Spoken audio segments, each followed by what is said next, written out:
The doll in her pocket, Vasalisa the wise. Intuition is the treasure of a woman's psyche. It is like a divining instrument and like a crystal through which one can see with uncanny interior vision. It's like a wise old woman who is with you always, who tells you exactly what the matter is, tells you exactly whether you need to go left or right. It is a form of the one who knows, old, la que sabe, the wild woman. Dedicated storytellers are always off under some hill, up their knees in short dust, in story dust, brushing away centuries of dirt, digging under overlays of culture and conquests, numbering every frieze and fresco of story they can find. Sometimes the story has been reduced to powder. Sometimes portions and details are missing or rubbed out. Often the form is intact, but the colouring is destroyed. But even so, every dig holds hope for finding an entire body of story intact and unbroken. The following tale is such an incredible treasure. The old Russian tale, Vasalisa, is a woman's initiation story with few essential bones astray. It's about the realization that most things are not as they seem. As women, we call upon our intuition and instincts in order to sniff things out. We use all our senses to wring the truth from things, to extract nourishment from ideas, to see what there is to see, know what there is to know, to be the keepers of creative fire, and to have intimate knowing about the life, death, life cycles of all nature. This is initiated women. The Vasalisa story is told in Russia, Romania, Yugoslavia, Poland, and throughout all the Baltic countries. Sometimes it's called the doll, sometimes Vasalisa the wise. We find evidence of its archetypal roots dating back to at least the old horse goddess cults which predate classical Greek culture. This tale carries ages-old psychic mapping about the induction into the underworld of the wild female god. It's about infusing human women with wild woman's primary instinctual power intuition. This tale was given to me by Aunt Cathay. It begins with one of the oldest storytelling devices known. Once there was, and once there was not. This paradoxical phrase is meant to alert the soul of the listener that this story takes place in the world between worlds, where nothing is at first as it seems. So, let us begin. Vasalisa. Once there was, and once there was not, a young mother who lay on her deathbed, her face pale as the white wax roses in the sacristy of the church nearby. Her young daughter and her husband sat at the end of the old wooden bed and prayed that God would guide her safely into the next world. The dying mother called to Vasalisa, and the little child in red boots and white apron knelt at her mother's side. "Here is a doll for you, my love," the mother whispered, and from the hairy coverlet she pulled a tiny doll, which, like Vasalisa herself, was dressed in red boots, white apron, black skirt, and vest embroidered all over with coloured thread. "Here are my last words, beloved," said the mother. "Should you lose your way or be in need of help, ask this doll what to do. You will be assisted.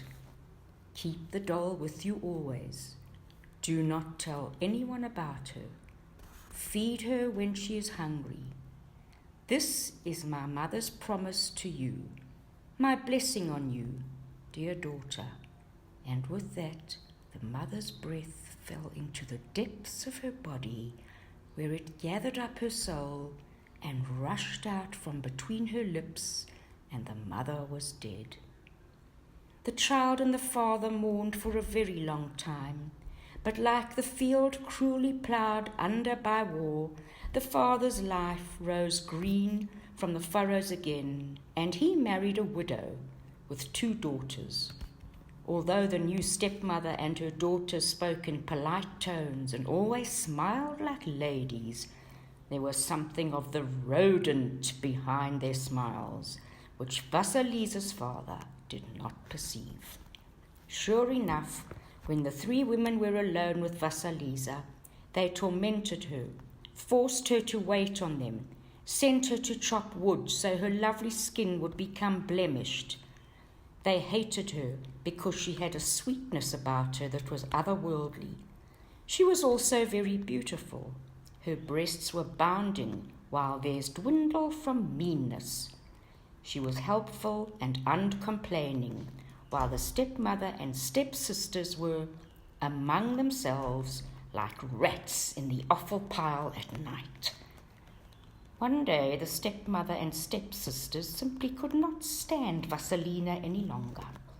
"Let us conspire to make the fire go out, and then let us send Vasalisa into the forest to Baba Yaga, the witch, to beg fire for our hearth. And when she reaches Baba Yaga, well, old Baba Yaga would kill her and eat her." Oh, they all clapped and squeaked like things that live in the dark. So that evening, when Vasalisa came home from gathering wood, the entire house was dark. She was very concerned and addressed her stepmother. "What has happened? What will we do to cook with? What will we do to light the darkness?" The stepmother admonished. "You stupid child! Obviously we have no fire, and I can't go out into the woods because I am old. My daughters can't go because they are afraid. So you are the only one who can go out into the forest to find Baba Yaga and get a coal to start our fire again." Vasalisa replied innocently, "Well, all right, yes, I'll do that." And so she went. The woods became darker and darker, and sticks cracked under her feet, frightening her. She reached down in the long, deep pocket of her apron, and there was the doll her dying mother had given her. And Vasalisa patted the doll in her pocket and said, "Just touching this doll? Yes, I feel better." And at every fork in the road, Vasalisa reached into her pocket and consulted the doll. "Well, should I go to the left or should I go to the right?" The doll indicated, "Yes or no, or this way or that way." And Vasalisa fed the doll some of her bread as she walked and followed what she felt was emanating from the doll. Suddenly a man in white on a white horse galloped by and became daylight. Farther on, a man in red sauntered by on a red horse, and the sun rose. Vasalisa walked and walked, and just as she came to the hovel of Baba Yaga, a rider dressed in black came trotting on a black horse and rode right into Baba Yaga's hut. Swiftly it became night. The fence made of skulls and bones surrounded the hut, began to blaze with enough fire so the clearing there in the forest glowed with an eerie light. Now the Baba Yaga was a very fearsome creature. She travelled not in a chariot, not in a coach, but in a cauldron shaped like a mortar, which flew along all by itself. She rode this vehicle with an oar shaped like a pestle, and all the while she swept out the tracks of wherever she'd been with a broom made of long dead person's hair. And the cauldron flew through the sky with Baba Yaga's own greasy hair flying behind. Her long chin curved up and her long nose curved down, and they met in the middle. She had a tiny white goatee and warts on her skin from her trade in toads. Her brown-stained fingernails were thick and rigid, like roofs, and so curled over she could not make a fist. Even more strange was that Baba Yaga's house. It sat atop huge, scaly yellow chicken legs and walked about all by itself, and sometimes twirled around and around like an ecstatic dancer. The bolts on the doors and shutters were made of human fingers and toes, and she locked on the front door, and the lock on the front door was a snout with many pointed teeth. Vasalisa consulted her doll and asked, "Is this the house we seek?" And the doll, in its own way, answered, "Yes, this is what you seek." And before she could take another step, Baba Yaga, in her cauldron, descended on Vasalisa and shouted down at her, "What do you want?" And the girl trembled. "Grandmother, I come for fire. My house is cold, and my people will die. I need fire." Baba Yaga snapped. "Oh, yes, I know you and your people well. You useless child, you let the fire go out. That's an ill-advised thing to do. And besides, what makes you think I should give you the flame?" Vasalisa consulted her doll and quickly replied, "Because I ask." Baba Yaga purred. "You're lucky. This is the right answer." And Vasalisa felt very lucky she had given the right answer. Baba Yaga threatened, "I cannot possibly give you the fire until you've done work for me. If you perform these tasks for me, you shall have the fire. If not," and here Vasalisa saw Baba Yaga's eyes turn suddenly to red cinders, "if not, my child, you shall die." So Baba Yaga rumbled into the hovel and laid down upon her bed and ordered Vasalisa to bring her what was cooking in the oven. In the oven was enough food for 10 people, and the Yaga ate it all, leaving just a tiny crust and a thimble of soup for Vasalisa. "Wash my clothes, sweep the yard, and the house prepare my food, and separate the millweed corn from the good corn, and see that everything is in order. I will be back to inspect your work later. If it is not done, you will be my feast." And with that, Baba Yaga flew off in a cauldron, and her nose as the windsocks in her hair as the sail, and it became night again. Vasalina turned to her doll as the Yaga had gone. "What shall I do? Can I complete these tasks in time?" The doll assured she could, and to eat a little and go to sleep. Vasalisa fed the doll a little too, and then she slept. In the morning the doll had done all the work, and all that remained was the meal to be cooked.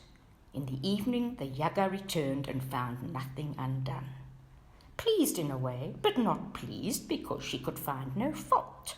Baba Yaga sneered. "You're a very lucky girl." And then she called on her faithful servants to grind the corn, and 3 pairs of hands appeared in mid-air and began to rasp and crush the corn. The chaff flew in the house like a golden snow. Finally it was done, and Baba Yaga sat down to eat.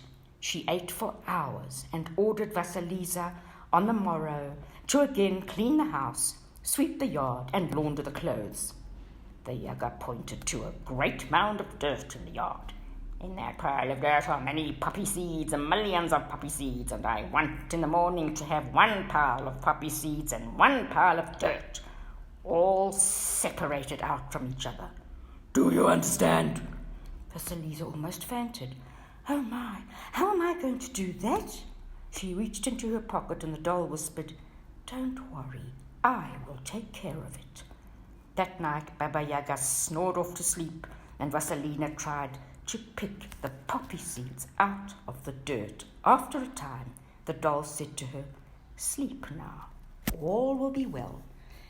Again the doll accomplished these tasks, and when the old woman returned home, all was done. Baba Yaga spoke sarcastically through her nose. Well, lucky for you, we were able to do these things. She called for her faithful servants to press the oil from the poppy seeds, and again 3 pairs of hands appeared and did so. While the Yaga was smearing her lips with grease from her stew, Vasalisa stood nearby. So what are you staring at? Asked Baba Yaga. May I ask you something, grandmother? Asked Vasalisa. Ask, ordered the Yaga, but remember, too much knowledge can make a person old too soon. Vasalisa asked about the white man on the horse. Aha, said Yaga fondly. This first is my day. And the red man on the red horse? Ah, that is my rising sun. And the black man on the black horse? Ah, yes, that is the third, and he is my night. I see, said Vasalisa. Come, child, wouldn't you like to ask more questions? Wheedled the Yaga. Vasalisa was about to ask about the pair of hands that appeared and disappeared, but the doll began to jump up and down in her pocket. So instead Vasalisa said, No, grandmother, as you yourself say, to know too much can make one old too soon. Aha, said the Yaga, and now you come to be this way. By the blessing of my mother, smiled Vasalisa. Blessing, screeched the Baba Yaga, blessing! We need no blessings around this house. You'd be best be on your way, daughter.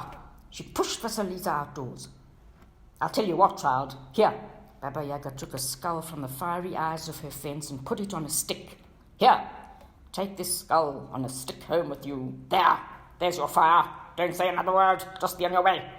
Vasalisa began to thank the Yaga, but the little doll in her pocket began to jump up and down, and Vasalisa realized she must take the fire and go.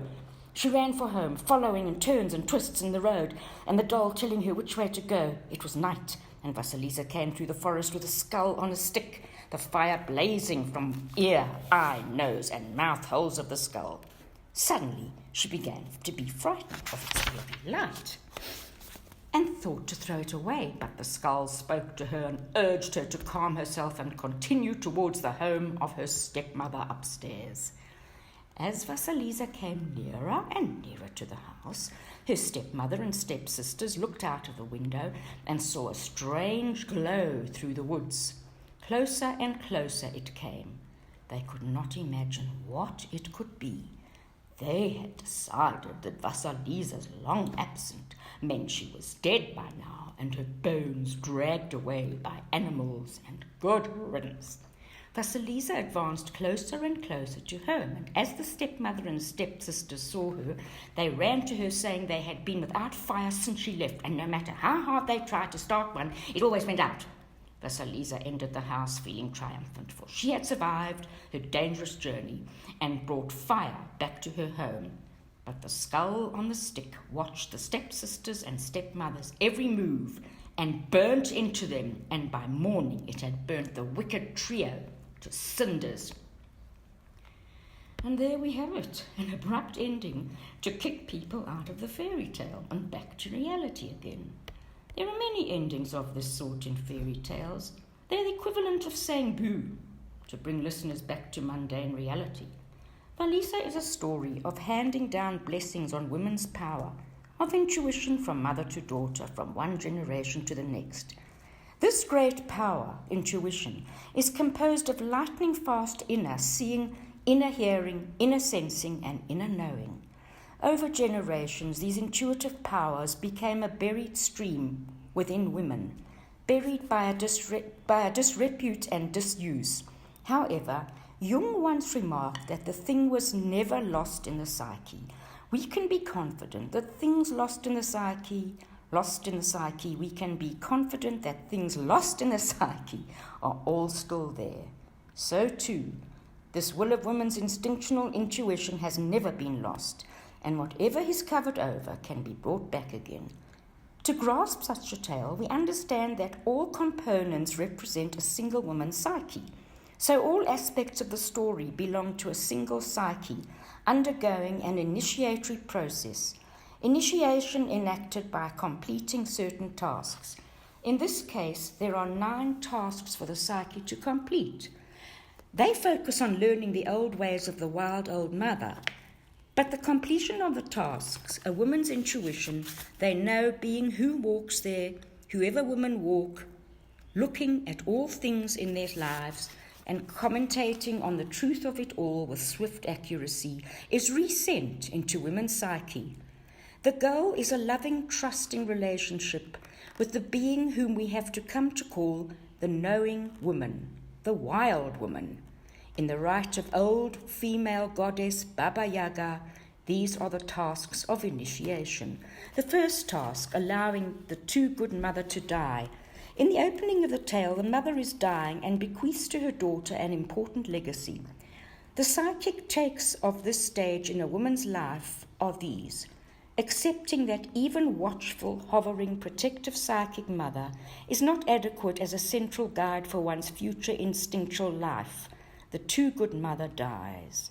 Taking on the task of being in one's own, developing one's own consciousness about danger, intrigue, politic, becoming alert, becoming oneself for oneself. Letting die what must die.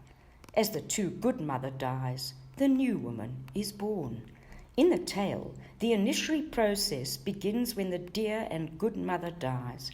She's not there to touch Vasalisa's hair anymore. In all our lives as daughters, there is a time when the good mother of the psyche, the one which serves inappropriately and well in earlier times, turns into a too good mother, one which by virtue of her safeguarding values begins to prevent us from responding to new challenges and thereby to deeper development. In the natural process of our maturing, the too good mother must become thinner and thinner, must dwindle away until we are left to care for ourselves in a new way. While we always retain a core of her warmth, this natural psychic transition leaves us on our own in a world that is not motherly to us. But wait, this too good mother is not all she at first seems. Under a blanket, she has a tiny doll to give her daughter. Ah, there is something of the wild mother underneath this figure. But the too good mother cannot completely live this out, for she is the milk-teeth mother, the blessed one that every baby needs in order to gain a toehold of the psychic world of love. So even though this too good mother cannot live beyond a certain point in a girl's life, she does right by her offspring. She blesses her with the doll, and this, as we see, is a great blessing indeed. This dramatic psychological dwindling of the mother first occurs as a girl moves from the fur-lined nest of the pre-adolescence to the jolting jungle of adolescence. For some girls, however, the process of developing a new, more shrewd inner mother, the mother called intuition, was only half completed then. And women, so inducted, having wondered for years, wishing for and wanting the complete initiatory experience and patching themselves up as best they could. This arrest in a woman's initiation process occurs for various reasons, such as when there has been too much psychological hardship early in one's life, there's been no consistent good enough mother in the early years. The initiation may also be installed or uncompleted because there is not enough tension in the psyche. The too good mother has the stamina of a formidable weed and lives on, waving her leaves and overprotecting her daughter, even though the script says, exit stage, left, now. In this situation, women often feel too timid to proceed into the woods and resist it all they can. For these, as well as other adult women for whom the rigors of life itself chip and distance them from their deeply intuitive lives, and whose plaint is often, I'm so tired of taking care of myself, there is a good and wise remedy. A retracing or reinitiation will set the deep intuition regardless of woman's age. And it is the deep intuition that knows what is good for us, knows what we need next, and knows it with lightning speed if we will just take down its dictation. Vasalisa's initiation begins with learning to die what must die. This means to let die the values and attitudes within the psyche which no longer sustain her. Especially to be examined are those long-held tenets which make life too safe, which overprotect, which make women walk with a scurry instead of a stride. The time when the childhood, positive mother, dwindles and her attitudes die away as well, is always a time of great learning, although there is a time in all our lives during which we rightfully remain close to the protective mother. For instance, when we are actual children, or during recovery from an illness or psychological or spiritual trauma, or when our lives are in danger and being quiet will keep us safe, even though we retained large stores of her. In the succour of life, there also comes a time to change mothers, so to speak. If we stay overly long with the protective mother within our own psyche, we find ourselves impeding all challenges to ourselves and therefore blocking further development. While I do not in any way mean to say that a woman should throw herself into torturous or abusive situation, I do mean she must set for herself something in life that she is willing to reach for and therefore take risks for. It is through this process that she sharpens her intuitive powers. Among wolves, when a wolf's mother nurses her pups, she and they spend much time lazing about. Everyone slumps over everyone else in a great puppy pile. The outer world and the world of challenges are far away. However, when the wolf mother finally trains the pups to hunt and forage, she shows them her teeth more often than not. She snaps and demands they keep up. She shoves them down if they don't do what she requires. And so it is in order to pursue further development that we exchange the hovering eternal mother, which was so apt for us when we were young, for another kind of mother, one who lives even deeper in the psychic wilderlands, and one who is both escort and teacher. She's a loving mother, but also fierce and demanding. Most of us will not let the too good mother die just because it is time. Although this too good mother may not allow our most vivid energies to surface, it's so nice with her, so comfortable, why leave? Often we hear voices within our minds which encourage us to hold back, to stay safe. These voices say things like, "Oh, don't do that," or "You can't do that," or "Well, you're certainly not one of my children, friends, peers, if you do that," or "It's dangerous out there," or "Who knows what will become of you if you insist on leaving this warm nest," or "You're just going to humiliate yourself, you know," or even more insidious still, "Pretend you are taking risks, but secretly stay here with me." These are all the voices of the frightened and rather exasperated too good mother within the psyche. She cannot help herself. She is what she is. Yet, if we merge with the too good mother for too long, our lives and our gifts for expressions fall into the shadow and we become scant instead of strong. And worse, what occurs when one compresses a vivid energy and allows it no life? Like the magic porridge pot in the wrong hands, it grows and grows and grows until it explodes, spilling all of its goodness onto the ground. So we must be able to see for the intuitive psyche to be invigorated, the nice hovering protector must recede. Or perhaps more accurately, we eventually find ourselves pushed out of that nice, cozy tete-a-tete, not because we planned it that way, not because we're completely ready. No one is ever completely ready, but because there is something waiting for us at the edge of the woods, and it is our fate to meet it. Guillaume Apollinaire wrote, "We took them to the edge and bade them fly. They held on. 'Fly,' we said. They held on. We pushed them over the edge, and they flew." This is typical for women who are afraid to let the too comfortable and too safe life die. Sometimes a woman has reveled in the protection of the too good mother and so desires to continue in ad infinitum. She must be willing to feel anxious sometimes, otherwise she might as well stay in the nest. Sometimes a woman is afraid to be without security or without certainty for even a short time. She has more excuses than dogs have hairs. She must just simply dive in and stand, not knowing what will happen next. It's the only thing which will retrieve her intuitive nature. Sometimes a woman is so bound up in being the too good mother to other adults that they have latched onto her tete-a-tete treats and are not about to let her leave them. In this case, a woman has to kick them off with her hind leg and go on her way. And since the dreaming psyche compensates for, among other things, that which the ego will not or cannot acknowledge, a woman's dreams during such a struggle will be filled, compensatory with chases, dead ends, cars that will not start, incomplete pregnancies, and other symbols which image life not going forward.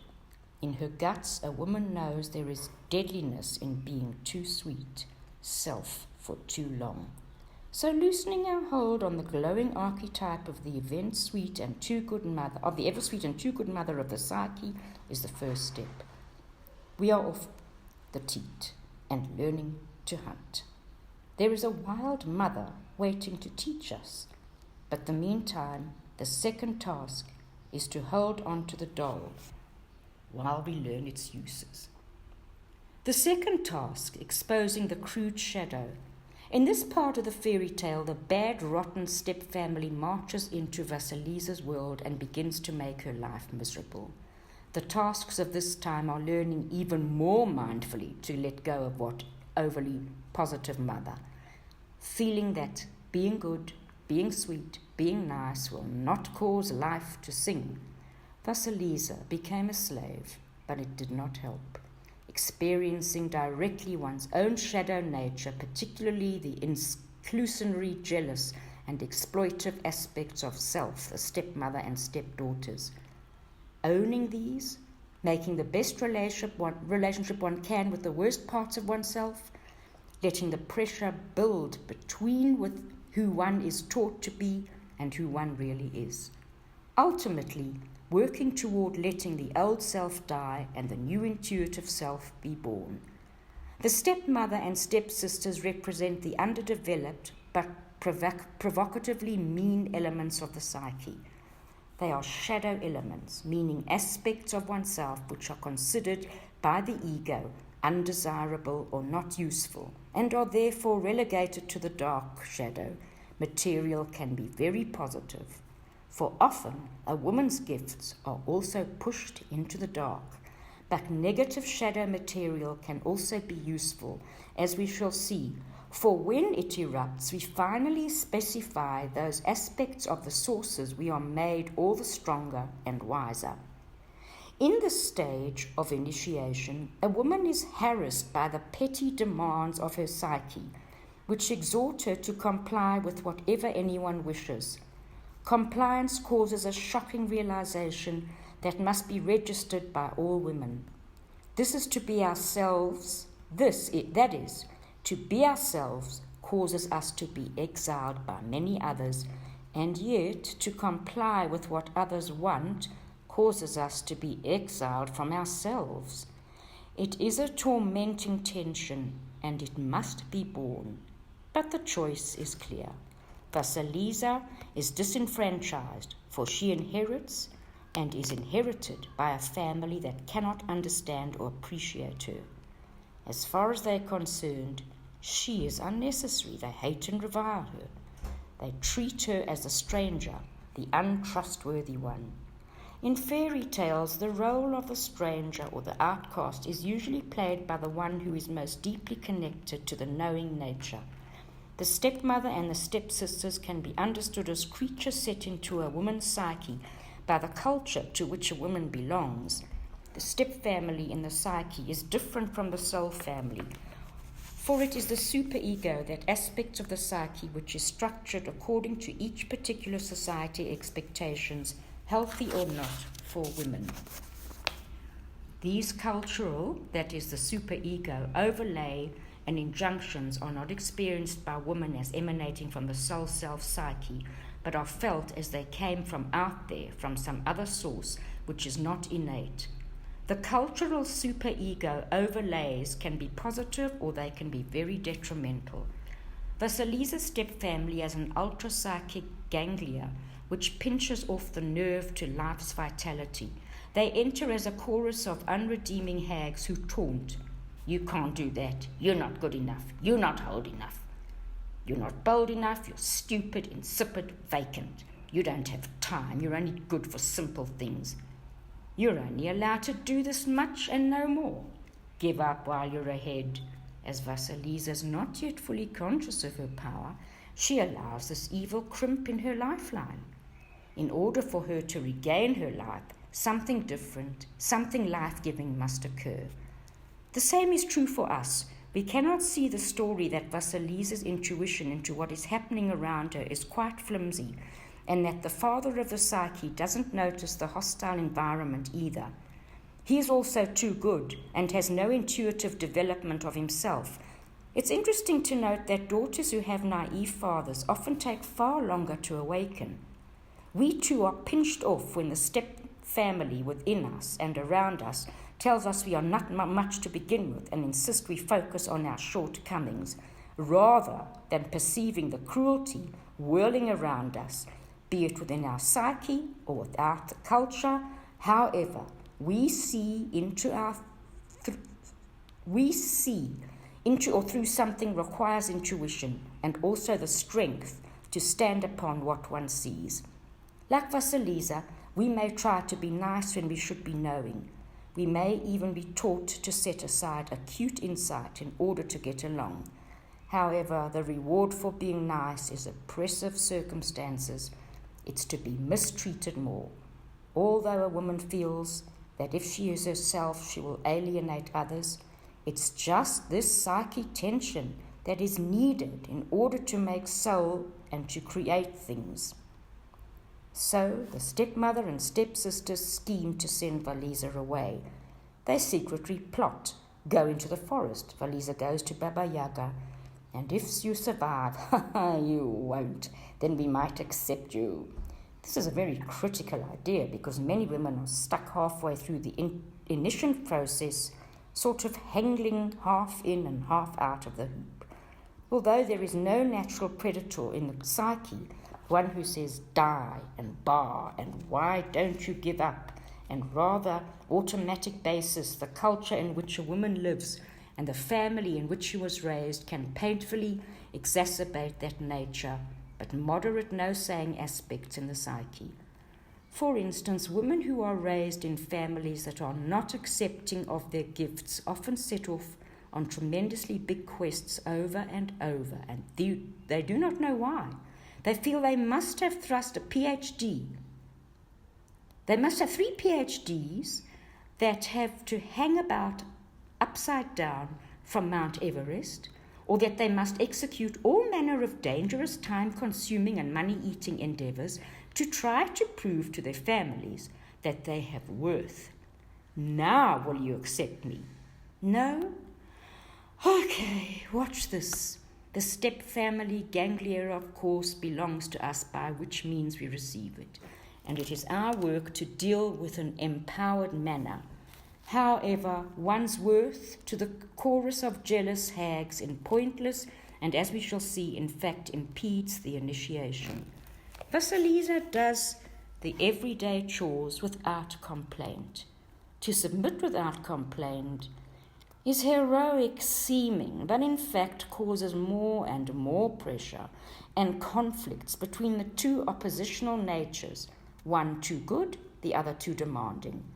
Like the conflict between being over-adaptive and being oneself, this pressure builds to a good end. A woman who is torn between these two in a good way, but she must take the next steps.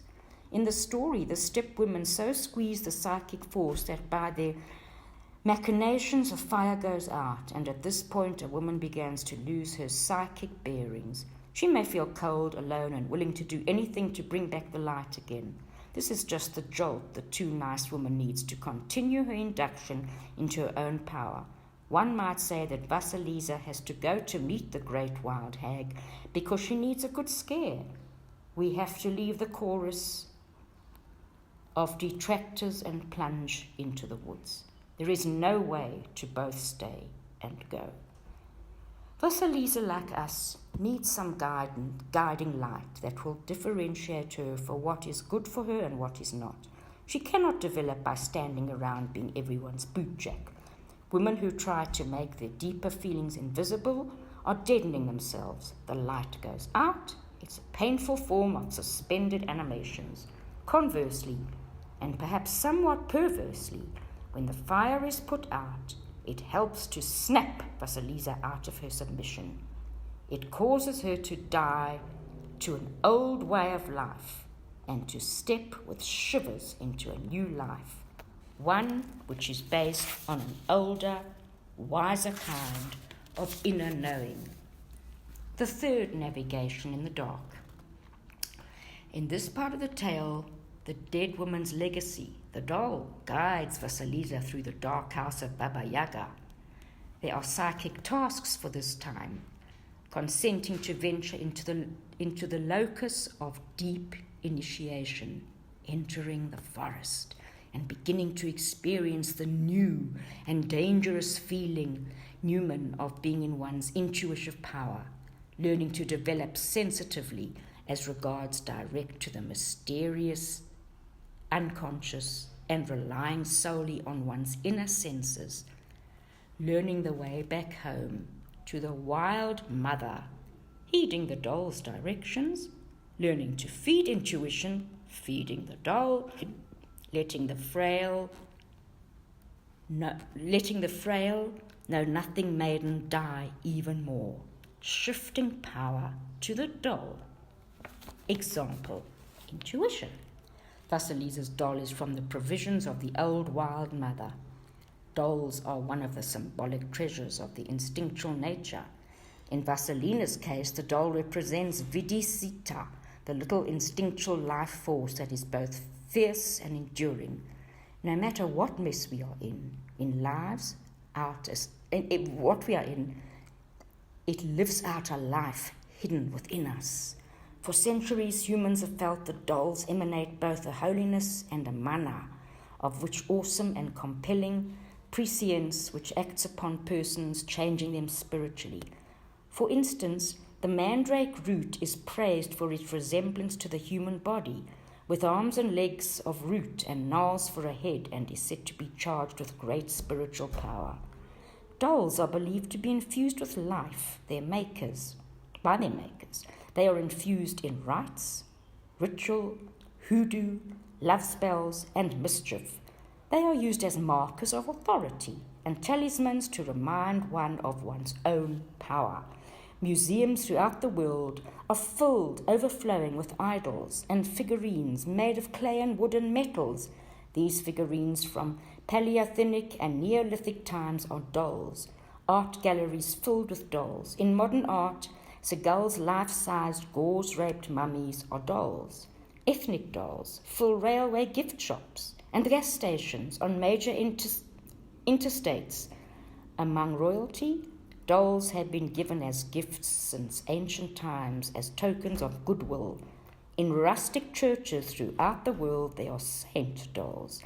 The saint dolls are not only bathed on a regular basis and dressed in handmade clothing, but also taken for walks, so they might see the conditions of the fields of the people and therefore intercede with heaven on the human's behalf. The doll is symbolic of homunculi, little life. It's the symbol of what lies buried in humans, that is numinous. It's a small and glowing facsimile of the original self. Superficially, it's just a doll, but inversely, there is a little piece of soul that carries all the knowledge of the larger soul self. In the doll is the voice, the diminutive of old Lake Sabe, the one who knows. The doll is related to the symbols of leprechaun, elf, pixie, fairy, and dwarf. In fairy tales, these represent a deep throb of wisdom within the culture of the psyche. They are creatures which go on with the canny and interior work, who are tireless. They work even when we sleep, and most especially when we sleep, even when we are not fully conscious of what we are enacting. In this way, the doll represents the inner spirit of us as women, the voice of inner reason, inner knowing, and inner consequences. The doll is like the little bird in fairy tales who comes and whispers in the heroine's ear, the one who reveals the hidden enemy and what to do about it. This is the wisdom of the homunculus, the small being within. It is our helper, which is not seeable, but which is always accessible. There is no greater blessing a mother can give her daughter than a reliable sense of veracity of her own intuition. Intuition is handed from parent to child in the simplest ways. You have good judgment. What do you think lies behind all this? Rather than defining intuition in some unreasonable, faulty quirk, it is defined as truly the soul voice speaking. Intuition senses the directions to go in for most benefit. It is self-preserving. It has a grasp of underlying motive and intention. It chooses what will cause the least amount of fragmenting in the psyche. The process is the same as the fairy tale. Vasalisa mother has sent an enormous boon to her daughter by binding the doll and Vasalisa to one another. Being bound to one's intuition promotes a confident reliance on it, no matter what. It changes a woman's guiding attitude from what will be, to let me see all there is. What does the wildish intuition do for a woman? Like the wolf intuition, has claws that pry things open and pin things down. It has eyes that can see through the shields of persona. It has ears that can hear beyond the range of mundane human hearing. With this formidable psychic tool, a woman can take on shrewd and even precognitive animal consciousness, one that deepens her femininity and sharpens her ability to move confidently in an outer world. So now Vasalisa is on her way to gain light for the fire. She is the dark in the wilds and can do nothing but listen to the inner voice coming from the doll. She is learning to lie on the relationship, which is learning yet one more thing. She learns to feed the doll. What does one feed intuitions? What does one feed intuition so that it's consistently nourished and responsive to our requests to scan our environs? One feeds it life. One feeds it life by listening to it. What good is a voice without an ear to receive it? What good is a woman in the wilds of metropolis or daily life unless she can hear and depend upon the voice of La Que Sabe, the one who knows? I've heard women say it, if not 100 times, then 1,000 times. I knew I should have listened to my intuitions. I sensed that I should have done that, should have done such, but I didn't listen. We feed the deep intuitive self by listening to it and acting upon its advice. It is a personage that in its own right, a magical, dollish-sized being, which inhabits the psychic land of the interior woman. In this way, it's like the muscles in the body. If a muscle is not used, eventually it withers. Intuition is exactly like that. Without food, without employment, it atrophies. The feeding of the doll is an essential cycle of the wild woman, she who is the keeper of hidden treasures. Vasalina feeds the doll in 2 ways. First, with a bit of bread, a bit of life for this new psychic venture, and secondly, by finding her way to the old wild mother, the Baba Yaga, by listening to the doll. In every turn and every fork in the road, the doll indicates which way is home. The relationship between the doll and Vasalisa symbolizes a form of emphatic magic between women and her intuition. This is a thing that must be handed down from woman to woman, this blessed binding, testing, and feeding of intuition. We, like Vasalisa, strengthen our bond with our intuitive nature by listening inwardly at every turn in the road. Should I go this way or this way? Should I say stay or go? Should I resist or be flexible? Should I run away or forward? This is the person, even venture true or false. Is this person true or false? The breaking of the bond between a woman and her wildish intuition is often misunderstood as the intuition itself being broken. This is not the fact. It is not the intuition which is broken, but rather the matrilineal blessing of an intuition, the handing down of intuitive reliance between a woman and all females of her lines who have gone before her.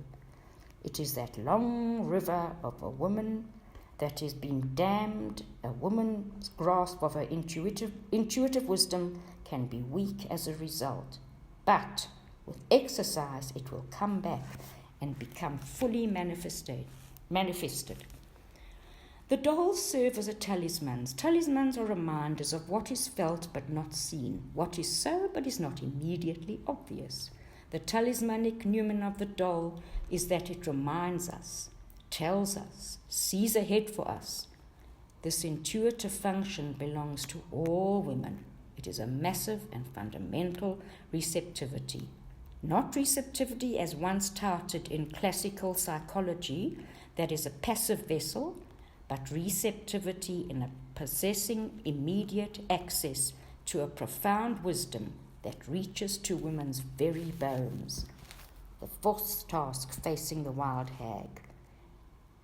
In this part, the tale Vasalina meets the wild hag face to face. The task of this meeting are these: being able to stand the face of the fearsome wild goddess without wavering, meeting up with the Baba Yaga, familiarizing oneself with the arcane, the odd, the otherness of the wild, residing at Baba Yaga's house for a while, taking some of her values into our lives, therefore becoming ourselves, therefore becoming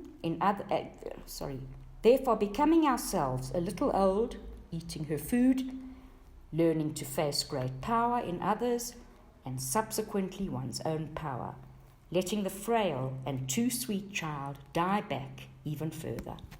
Baba Yaga lives in a house, squatting on chicken legs. It whirls and spins when it has a mind to. In dreams, the symbol of a house comments on the organization of the psychic space a person inhabits, both consciously and unconsciously. Ironically, if this were a compensatory dream, the eccentric house would infer that the subject, in this case Vasalina, is too unremarkable, too middle of the road, and needs to twirl and whirl in order to find out what it's like to dance like a crazy chicken once in a while. Now we can see that Yaga's house is of animal world, and that Vasalina needs this element in her personality. This chicken-legged house walks about, twirls even in some hippity-hoppity dance. This house is alive, bursting with enthusiasm, with joyous life. This is the main fundament of the psychic of wild woman, a joyous wild life force, where houses dance, where inmates such as mortars fly like birds, where the old woman can make magic, where nothing is what it seems, but that for the most part is better than it seemed to begin with. Vasalina begins with what we might call a flattened out, mundane personality. It is just this hypernormality that creeps up and tells us we have a routine life and a lifeless life without our really meaning to. This encourages the neglect of intuition, which in turn produces a lack of light in the psyche. We must do something when we must set out into the woods, go find the scary woman, or else one day, as we are nodding down the street, a manhole covers will snap open, and whoosh, we will be snatched by some unconscious thing that will throw us about like a rag, joyously or otherwise, most otherwise, but for good outcome. The giving of the intuitive doll by the original sweet mother is incomplete without the task giving and testing done by the old wild one. Baba Yaga is the marrow of wild woman. We know this from her knowledge of all that's gone before. Oh yes, she says when Vasalisa arrives, I know of you and your people. Further, as in her other incarnations as Mother of Days and Mother Nyx, Mother Night, the life-death life goddess, old Baba Yaga is the keeper of the sky and earth beings. Rising sun, night, day, she calls them my day, my night. Baba Yaga is fearsome, for she was the power of annihilation and the power of life force at the same time. To gaze upon her face is to see vagina dentata, eyes of the blood, the perfect newborn child, and the wings of angels, all at once. And Vasalisa stands there and accepts the wild mother divinity, warts and all. One of the most remarkable facets of Yaga portrayed in this tale is that though she threatens, she is just. She does not hurt Vasalisa, as long as Vasalisa affords her respect. Respect in the face of great power is a crucial lesson. A woman must be able to stand in the face of power because ultimately some part of that power will become hers. Vasalisa faces Baba Yaga not obsequiously, not boastfully or filled with braggadocio, neither running away nor hiding. She presents herself honestly and just as herself. Many women are in recovery from their nice complexes, wherein no matter how they felt, no matter who assailed them, they responded so sweetly as to be practically fattening. Though they might have smiled kindly during the day, at night they gnashed their teeth like brutes. The Yaga in her psyche was fighting for expression. This too nice over-adaptation in women often occurs when they are desperately afeared of being disenfranchised or found unnecessary. Two of the most poignant dreams I've ever heard concerned a young woman who definitely needed to be less tame. The first dream was when she inherited a photo album, a special one, with pictures of the wild mother. How happy she was. Until the next week, when she dreamt, she opened a similar album, and there was a horrid old woman looking out at her. The hag was possessed of mossy teeth and had black betel juice running down her chin. Her dream is typical of women who are recovering from being too sweet. The first dream demonstrates one side of the wild nature, the benign and bountiful, and all that is well with her world. But when the mossy wild woman is presented to her, well, could we put this off for a while? The answer is no. The unconscious, in its brilliant way, is offering this dreamer an idea about a new way of living that is not just the two-toothed frontal smile of the two-niced women. To face the wild power in ourselves is to gain access to the myriad faces of the subterranean feminine. These belong to us innately, and we may choose to inhabit whichever ones serve us best at whichever time. In this initiation drama, Baba Yaga is wild woman in the guise of the witch. Like the word wild, the word witch has come to be understood as pejorative, but long ago it was an appellation given to both old and young women healers, the word witch deriving from the word wit, meaning wise. This was before the God-only regions began to overwhelm the older wild women's religions. But regardless of ogress, the witch, the wild nature, and whatever other creatures and aspects of the culture finds awful in the psyche of the women are very blessed things, which women need to retrieve and bring to the surface. A good deal of literature on the subject of women's power states that men are afraid of women's power. I always want to exclaim, Mother of God, so many women themselves are afraid of women's power. For this old feminine attribute and forces are vast. They are formidable. It is understood that the first time they come face to face with the old woman powers, both men and women take one anxious look and make tracks. All you see of them is flying paw pads and frightened tails. If men are going to ever learn to stand up to it, then without a doubt, women have to learn to stand it. If men are ever going to understand women are going to have to teach the configurations of the wild feminine to them. To this end, the dream-making function of the psychic, carries the Yaga and all her cohorts right into the woman's bedrooms at night through the dream time. If we are lucky, the Yaga will leave her big, broad footprints in the carpet at our bedsides. She will come to peer at those who do not know her. If we are late, our initiation, she wonders why I do not come and visit her and comes to visit us in night dreams instead. One woman I worked with dreamed of women in long, ragged nightgowns, happily eating things you would never find on a restaurant menu. Another woman dreamed of an old woman in the shape of an old clawfoot bathtub that rattled its pipes and threatened to burst them unless the dreamer knocked out a wall so the tub could see. Another woman dreamt that she was one of the 3 blind old women, except that she kept losing her driver's license and had to keep leaving her group to go and find it. In other words, she had a hard time remaining identified with the 3 fates, the powers which guide life and death in the psyche. But in time, she too learned to stand it, learned to stay close to her own wildish nature. All these creatures in dreams remind the woman dreamer of her elemental self, the Yaga self, the enigmatic and the intense power of the life-death life mother.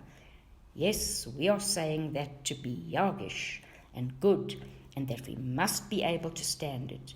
To be strong does not mean to be sprout muscles and flex. It means meeting one's own luminosity without fleeing, with actively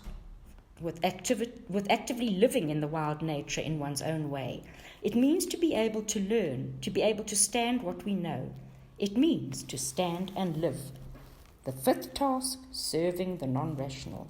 In this part of the tale, Vasalisa has asked Baba Yaga for fire, and the Yaga agrees if Vasalina will do some household chores for her in exchange. The psychic tasks of this time of learning are those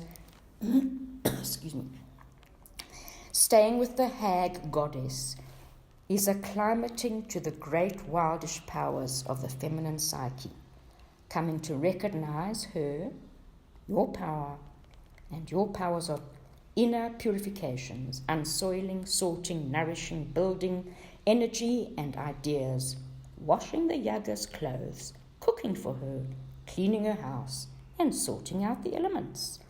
Not so long ago, women were deeply involved in the rhythms of life and death.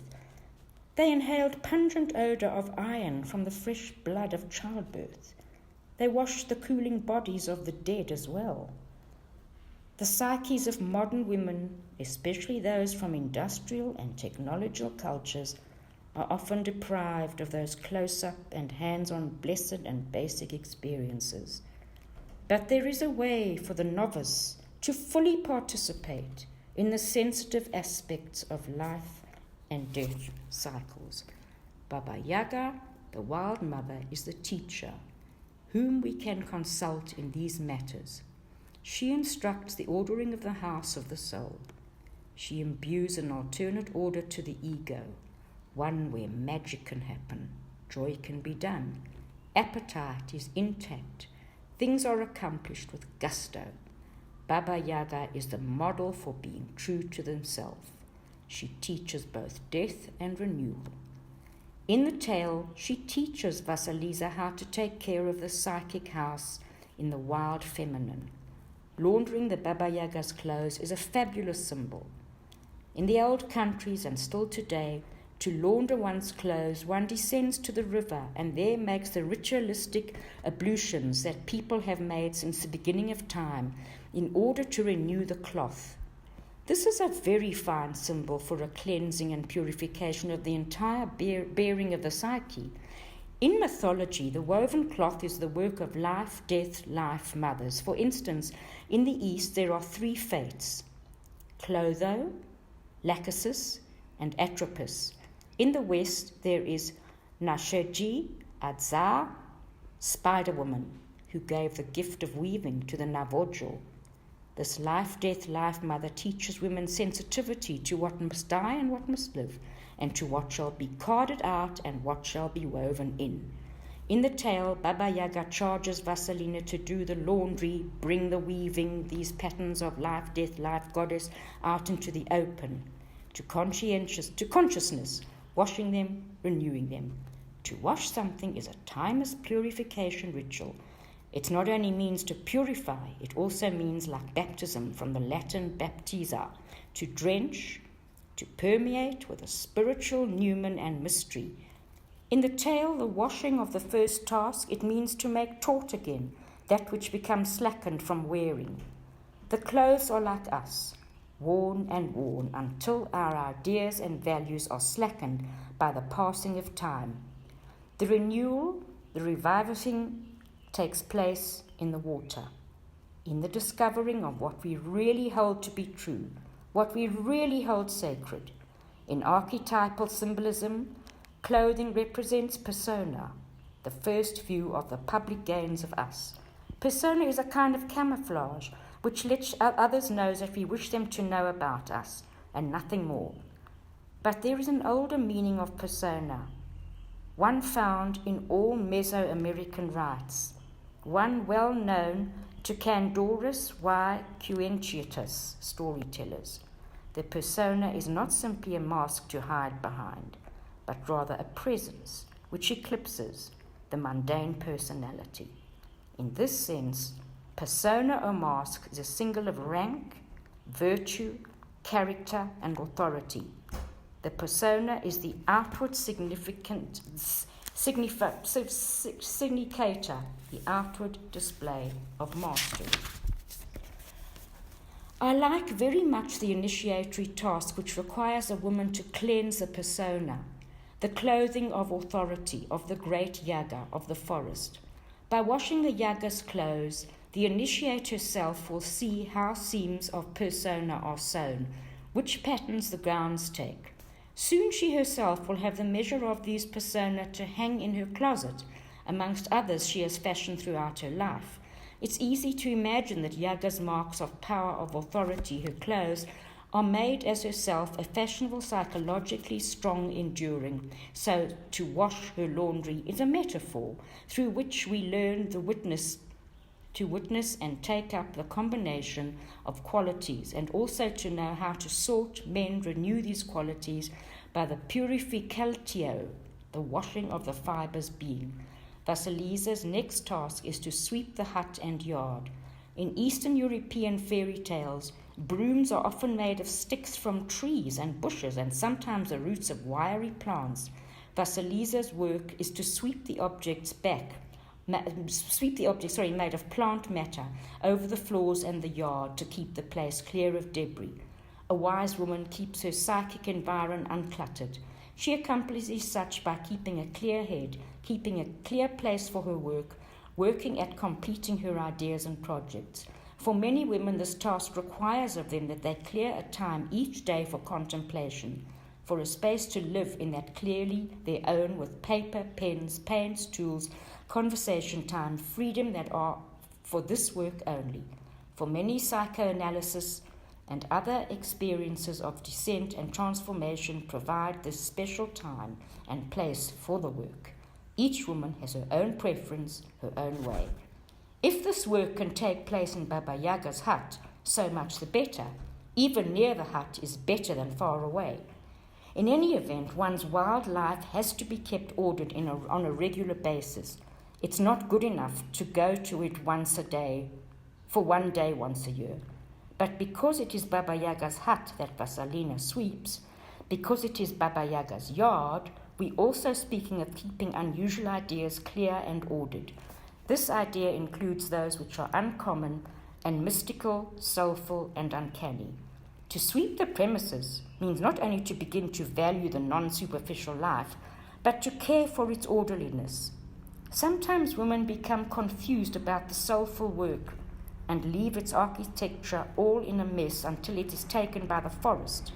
Gradually, it becomes overgrown and finally becomes a hidden archaeological ruin for the psyche.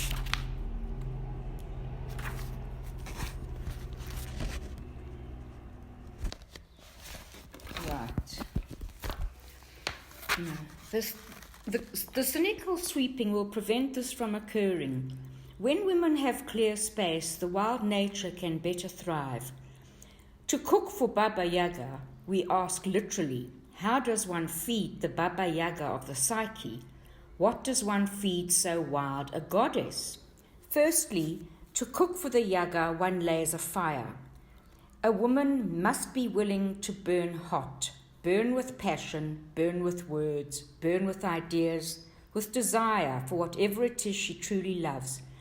It is actually this passion which causes the cooking, and the woman's ideas of substance are what is cooked. To cook for the Yaga, one will arrange that one's creative life has a consistent fire under it. Most of us would do better if we became more adept at watching the fire under our work. If we watched more closely the cooking process for nourishing the wild self, too often we turn away from the pot, from the oven. We forget to watch, forget to add fuel, forget to stir. We mistakenly think the fire and the cooking are like one of those feisty houseplants that can go without water for 8 months before the poor thing keels over. It's not so. The fire bears watching, for it is easy to let it go out. The Yaga must be fed. There is hell to pay if she gets hungry. So, it is the cooking up of new things, of new directions, of commitments to one's art and work that continuously nourishes the wild soul. The same thing nourishes the old wild mother and gives her sustenance for our psyches. Without the fire, our great ideas, our original thoughts, our yearnings and longing remain uncooked, and everyone is unfulfilled. On the other hand, anything we do which has fire will please her and nourish us all. In the development of women, all these motions of homekeeping, the cooking, the washing, the sweeping, quantify something beyond the ordinary. All these metaphors offer ways to think about the measure, feed, nourish, straighten, cleanse, order, and soul life. In all these things, Vasalisa is initiated, and her intuition helps her accomplish the tasks.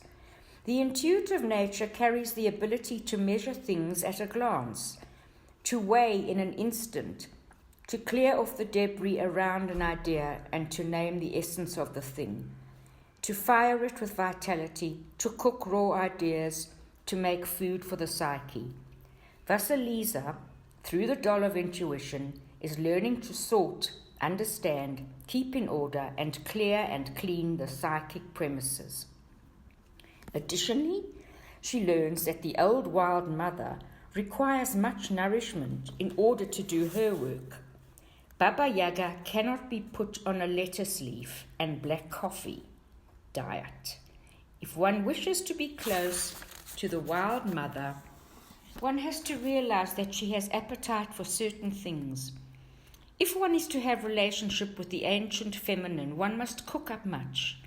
Through these chores, Baba Yaga teaches, and Vasalisa learns not to cringe away from the big, the mighty, the cyclical, and the unforeseen, the unexpected, the vast and grand scale, which is the size of nature, the odd, the strange, and the unusual. Women's cycles, according to Vasalisa's task, are these: to cleanse one's thinking, renew one's values on a regular basis, to clear one's psyche of trivia, sweep oneself clean, up one's thinking and feeling states on a regular basis.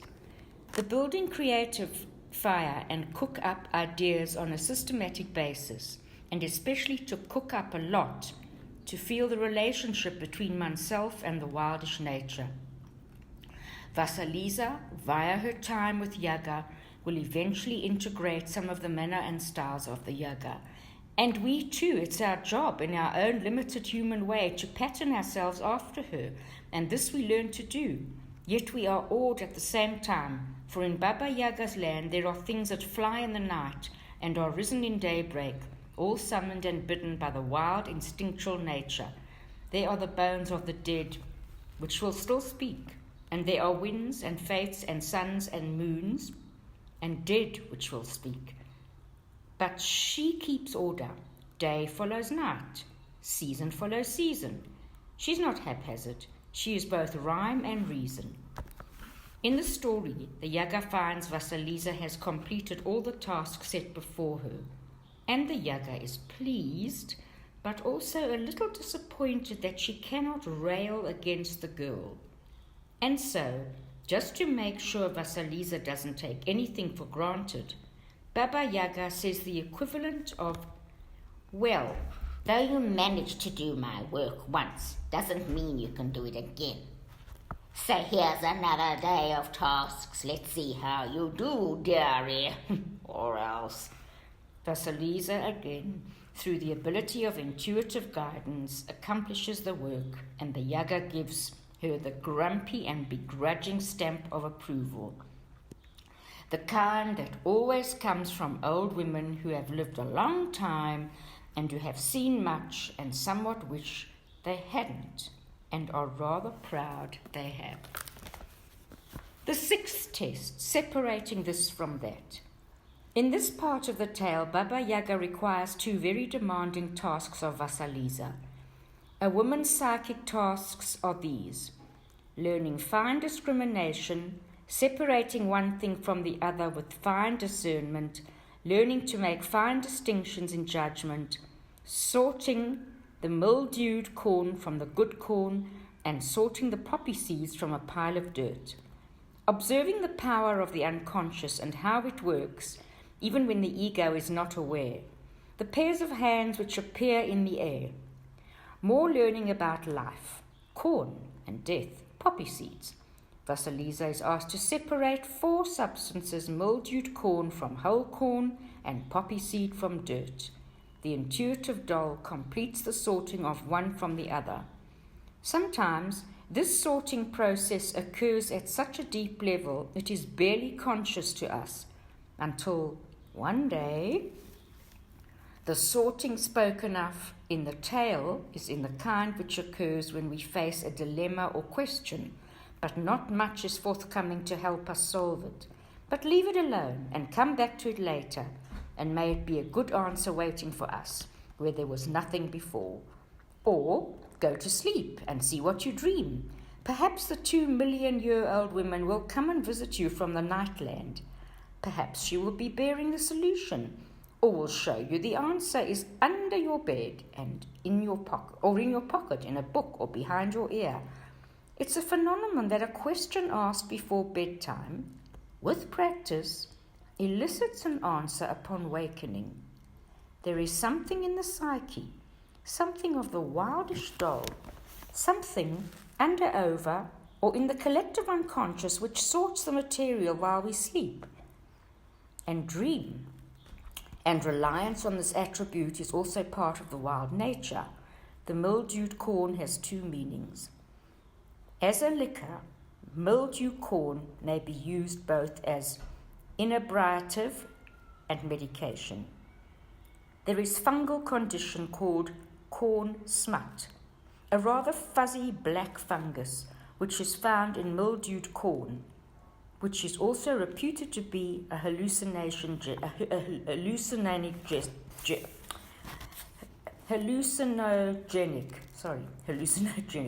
It is hypothesized by various scholars and hallucinogenics from wheat, barley, poppies, or maize. Those were used in the old Eleusinian goddess rites in Greece. Additionally, the sorting of the corn that the Yaga bids Vasalisa to do is also related to the gathering of medicines by curanderas, the old woman healers one can still observe at this work throughout Central and South America today. We see women's healers' ancient remedies and treatments also in the poppy seed, which is a soporific and barbiturate, as well as in the dirt, which has been used since ancient times and still used today as poultices and as packs, baths, and even for ingestion under certain circumstances. This is one of the loveliest phrasings in the story. The fresh corn, mildewed corn, poppy seed, and dirt are all remnants of an ancient healing apothecary. They are used as balms, salves, infusions, and poultices to hold other medicines on the body, and as metaphors they are also medicines for the mind. Some nourish, others put to rest, some cause languor, others stimulation. They are facets of life-death life cycles. Baba Yaga is not the only Vasalisa to separate this from that. To know the difference between things of little kind, such as real love from false love, or nourishing life from spoiled life. But she's also asking her to distinguish one medicine from another. Like dreams, which can be understood on an objective level, but still retain a subjective reality, these elements of food, medicines also have symbolic guidance for us. Like Vasalisa, we have to sort out our psychic healing agents, to sort and sort and sort, to understand that food for the psyche is also medicine for the psyche, and to wring the truth, the essence, out of the elements for our own nourishment. All these elements and tasks are teaching Vasalisa about the life, death, life, nature, the give and take of caring of the wild nature. Sometimes, in order to bring a woman closer to the life, death, life, nature, I ask her to keep a garden. Let this be a psychic one, with mud, dirt, green, and all things that surround and help assail. Let it represent the wild psyche. The garden is a concrete connection to life and death. You could even say there is a religious garden, for it teaches profound psychological and spiritual lessons. Whatever can happen to a garden can happen to soul and psyche too. Much water, too little water, bugs, heat, storm, flood, invasion, miracles, dying back, coming back, boon healing. During the life of the garden, women keep a diary, recording the signs of life-giving and life-taking. Each entry cooks up a psychic soup. In the garden, we practice letting thoughts, ideas, preferences, desires, even loves, both live and die. We plant, we pull, we bury, we dry, seed, sow it, support it. The garden is a meditation practice, that of saying when it is time for something to die. In the garden, one can see the time coming from both fruition and for the dying back. In the garden, one is moving with rather than against the inhalations and exhalations of great wild nature. Through the meditation, we acknowledge that the life-death life cycle is a natural one. Both wild woman's life-giving and death-dealing natures are waiting to be befriended, forever and loved. In this process, we become like the cycled wild. We have the ability to infuse energy and strengthen life, and to stand out of the way of what dies. The seventh task, asking the mysteries. After the successful completion of her task, Vasalisa asks the Yaga some good questions. The tasks of this time are these: questioning and trying to learn more about the life, death, life nature, and how an hour its functions. Vasalisa asked about the horsemen, learning the truth about being able to understand all the elements of the wild nature. To know too much can make one too old too soon. We all begin with the question, what am I really? What is my work here? The Yaga teaches us that we are life, death, life, that this is our cycle. This is our special insight into the deep feminine. When I was a child, one of my aunts told me the legend, the watery women. She said that at the edge of every lake there lived a young woman with old hands. Her first job was to put tus, what I can only describe to you as soul fire, into dozens of beautiful porcelain ducks. Her second job was to wind the keys in the ducks' backs. When the wooden winding keys ran out and the ducks fell over, their bodies shattered. She was to flap her apron at the souls as they were released and shoo them to the sky. Her fourth job was to put tuz into more beautiful porcelain ducks, wind their keys, and release them to their lives. The tuz story is one of the clearest about exactly what is the life Mother does with her time. Physically, Mother nicks Baba Yaga and the watery woman, like Kesabe and Wild Woman, represent different pictures, different ages, moods, and aspects of the wild's mother god. The infusion of tuz into our own ideas, our own lives, the lives of those who we touch, that is our work. The shooing of the soul to its home, that is our work. The releasing of a shower of sparks to fill the day and create a light so we can find our way throughout the night, that is our work. Vasalisa asks about the men on the horses, and she has seen while finding her way to Baba Yaga's hut, the white man on the white horse, the red man on the red horse, and the black man on the black horse. The Yaga, like Demeter, is an old horse mother goddess associated with the power of the mare, the fecundity as well. Baba Yaga's hut is a stable for many coloured horses and their riders.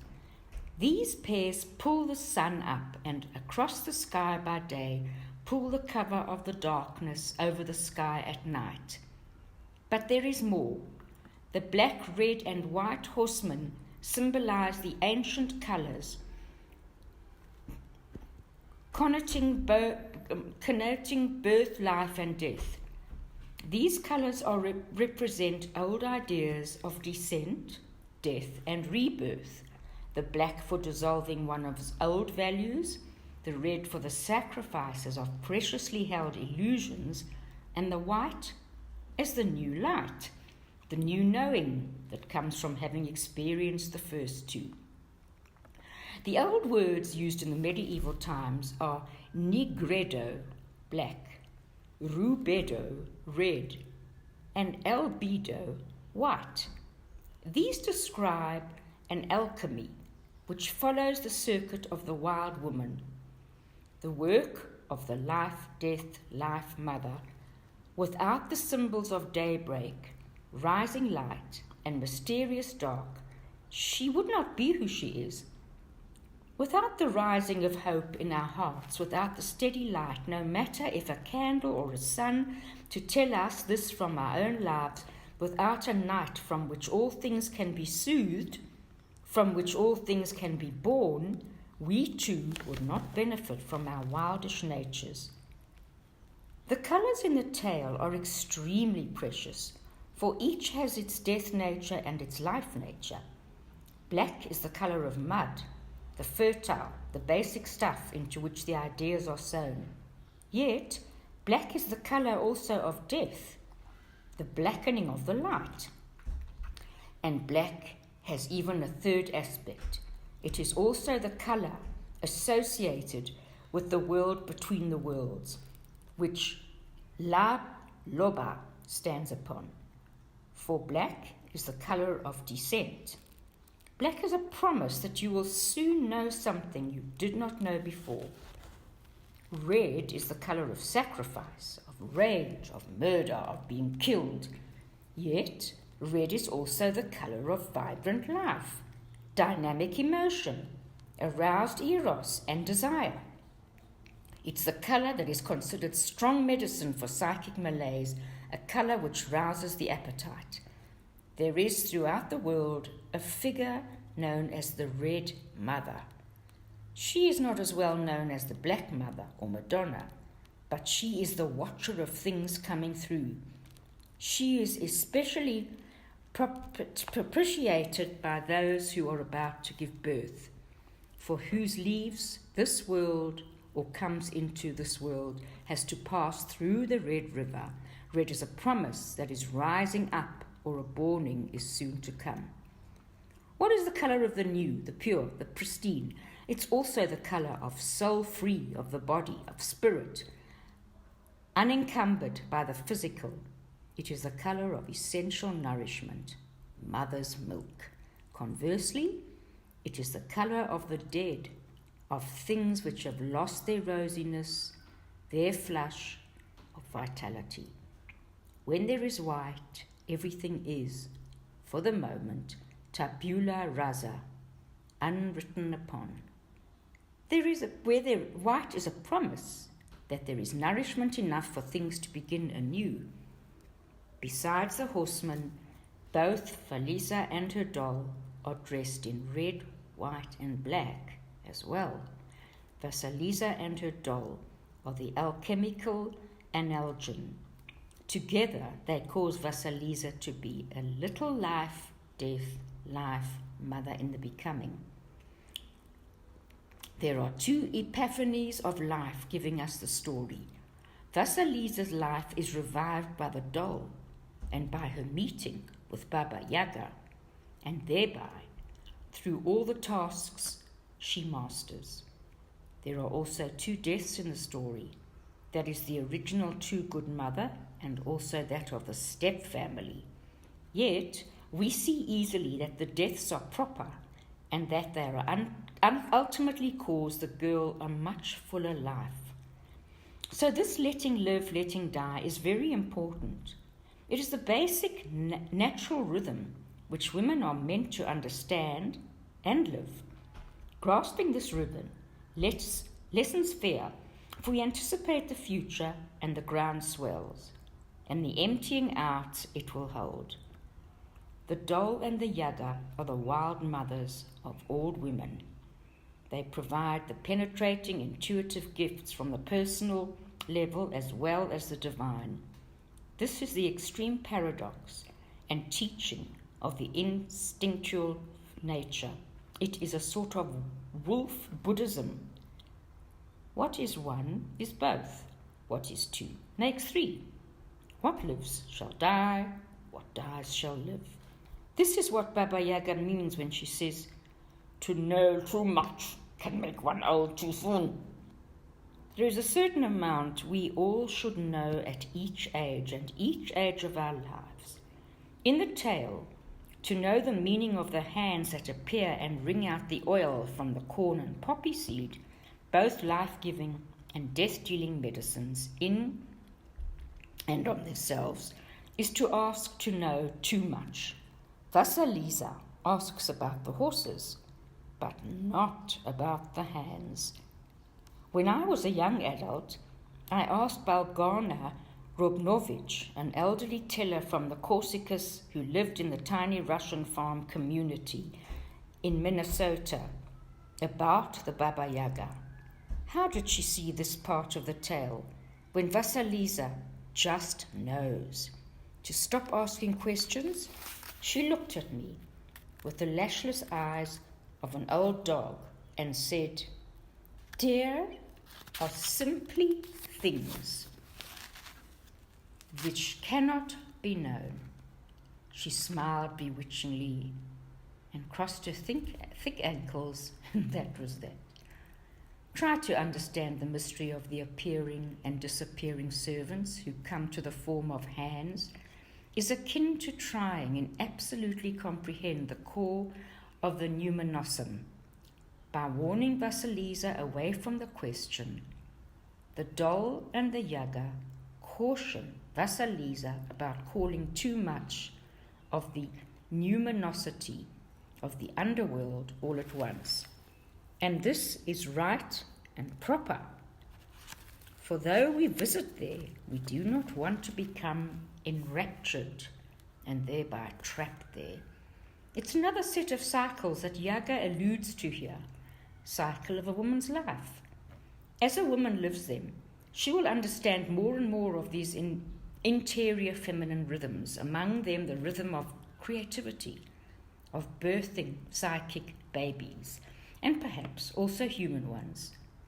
The rhythms of solitude, of play, of rest, of sexuality, and of the hunt. One need not push it. The understanding will come. Some things must be accepted as being out of our reach, even though they act upon us and we are enriched by them. There is a saying, Some things are God's business. So, by the end of these tasks, the legacy of the Wild Mother is deepened, and intuitive powers emanate from both human and soulful sides of the psyche. Now we have the doll as teacher on the one side and the Baba Yaga on the other side. The 8th task, standing on all fours. Baba Yaga is repelled by Vasalina's blessing from her dead mother and gives Vasalina's light a fiery skull on a stick and tells her the task of this part of the tale are these: taking an immense power to see and affect others, receiving the skull; looking at one's life situations in this new light, finding the way back to the old stepfamily. Is Baba Yaga repelled because Vasalina has received her mother's blessing? Or rather, is she just repelled by blessedness in general? Actually, not quite either. Considering the later Christian religion overlay, it would also appear that here the story has been shifted to make the Yaga seem afraid of Vasalina's having been blessed, thereby fulfilling a newer religious proponent's desire to demonize the old wild mother from as far back in time as the Neolithic era, with an eye to elevating the new religion. The original word of the story might have been changed to blessing to encourage conversation, but I think the essence of the original and archetypal meaning is still there. The issue of the mother's blessing can be interpreted this way. The Yaga is not repelled by the fact of the blessing, but is rather put off by the fact that the blessing is from the too good mother, the nice, the sweet, the darling of the psyche. If the Yaga is true to form, she would not care to be too close to, nor for too long near, the too confronting, the too demure side of the feminine nature. Although the Yaga could blow life's breath into a mouse child with infinite tenderness, she would rather not be bound around sweetness and light too much. That attribute she leaves to the personal psyche. In this sense, she could be said to know well enough to stay on her own land. Her land is the underworld of the psyche. The too good mother's land is that of the topside world. Although sweetness can fit into the wild cannot long fit into sweetness. When women integrate this aspect of the Yaga, they change from accepting without question every tinker, every barb, every dadu, everything that comes their way. To gain a little distance from the sweet blessing of the too good mother, a woman gradually learns not to just look, but to squint and to peer, and then, more and more, to suffer no fools. Having now, through serving the Yaga, created a capacity within herself which she did not have before, Vasalisa receives a portion of the wild hag goddess's power. Some women are afraid this deep knowing, via instinct and tuition, will cause them to be reckless or thoughtless. But this is an unfounded fear. Quite the contrary. Lack of intuition, lack of sensitivity to cycles, or not following one's knowing cause choices which turn out poorly, even disastrously. More often, this Yagian kind of knowledge moves women by small increments and most often gives direction by giving clear pictures of what lies beneath or behind the motives, ideas, actions, and words of others.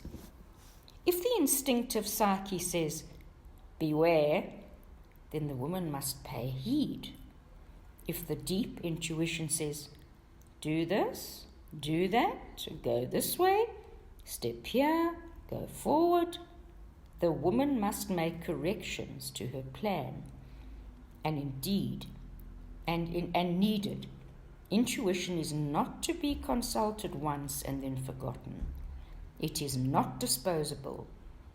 It is to be consulted at all steps along the way, whether the woman's work be clashing with a demon in the interior or completing a task in the outer world.